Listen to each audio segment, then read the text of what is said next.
All right, we're going to back up now. Now that we did lesson 32 and you know what the slope is that incline of the line, we're going to sometimes not be given a whole equation. We're going to just be given parts of the information and told to find different pieces of that equation. And so this lesson is all about the slope formula, and I'm just going to forewarn you, this equation looks terrifying, but it's really not, okay? There's lots of letters and it's very strange. Don't panic when you see it. This is actually lesson 31 in your textbook, and let's just jump in. So this is what's called the slope formula, and the slope formula is a formula when you're given 2 points, but you're not given the equation of the line, and you're told to simply find the slope. We're going to work on just finding the slope today, and then move on to using this equation, or this formula, I'm sorry, in other pieces of math problems. So this looks scary. It freaks people out because there's multiple letters, and then there's these, they're not exponents, they're at the bottom. So they're not difficult. It's just written oddly. You're going to be given 2 coordinates. You're going to be given the points of 2 lines, and you can use these points to find the slope. Remember, m is the slope.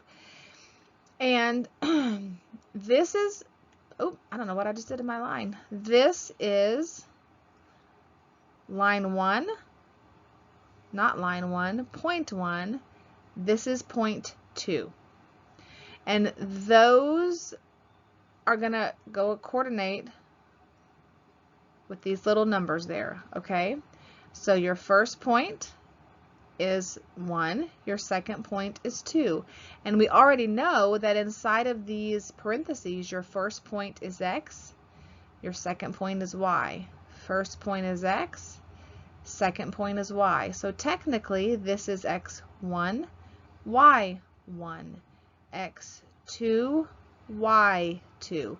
And basically, well, not basically, you are going to plug those values in here and just solve for m.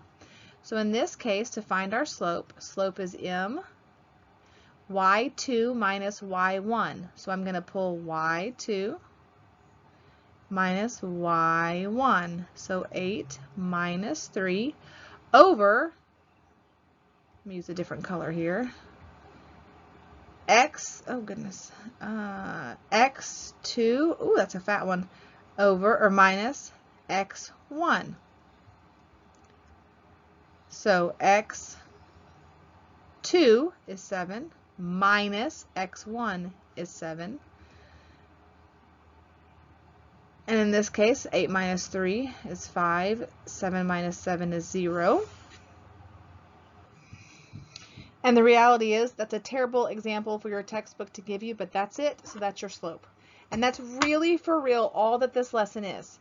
It's just using this m equals y2 minus y1 over x2 minus x1 to find m. You don't even have to graph anything. They just want you to find your m. So let's do one more. I mean, technically we just did one. Let's do another one. Again, you're going to be told find the slope given these 2 points. And to find the slope, we use this equation, y2 minus y1 over x2 minus x1. Remember, this is set 1, this is set 2, x, y, x, y. So m equals y2, which is 2, minus y1, in this case is 2. You will rarely have things zero out on here. It just happens to happen this time. Over x2 minus x, oops, not x, minus x1, which is 1. Remember, y2, x2, y1, x1, and then we just solve it. In this case, it's 0 over 4 minus 1 is 3, and that's it. So you just need to memorize y2 minus y1 over x2 minus x1. Plug your values in there, and that's it. Okay, your homework is lesson 2, activity 2, lesson 31, page 69. This is probably on that page. I don't have it in front of me, but remember, the slope is y2 minus y1 over x2 minus x1. Plug in your values and simplify that slope down, and that's all you need to do on that page. Don't worry about the in-class work, just worry about activity 2 on that lesson. And that's it.